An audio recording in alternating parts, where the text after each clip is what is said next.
आज सूर्य ध्वजभाग उम्मेदवार क्षितिज देवेलले तपाईँहरूको माझमा आफ्नो प्रतिबद्धता मन्तव्य दिन उभिरहँदाखेरि म तपाईँहरूलाई भन्न चाहन्छु, आज भक्तलङवासी सम्पूर्ण आमा बुवाहरू, सम्पूर्ण दाजुभाइ दिदीबहिनीलाई भन्न चाहन्छु, आज केवल नेकपा एमाले चुनावी आमसभामा सूर्य ध्वजभाग उम्मेदवारको रूपमा र सूर्य चिन्हमा मत हाल्नका निम्ति तपाईँलाई अनुरोध गर्नको निम्ति मात्रै आएको छैनौँ, भोट माग्न मात्रै आएका छैनौँ।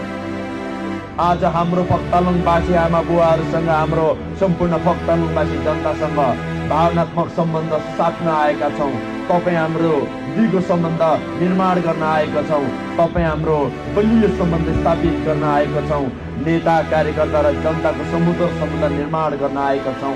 आज चुनावी सभामा तपाईँसँग भेटेका छौँ, तर यो चुनावी सभा एउटा कोसेढुङ्गा साबित हुन्छ तपाईँ हाम्रो भेटघाट गर्ने, एउटा सम्बन्ध निर्माण गर्ने। तर आजबाट तपाईँ र हाम्रो सम्बन्ध भनेको एउटा यस्तो सम्बन्ध हो जो कसैले टुटाउन सक्दैन।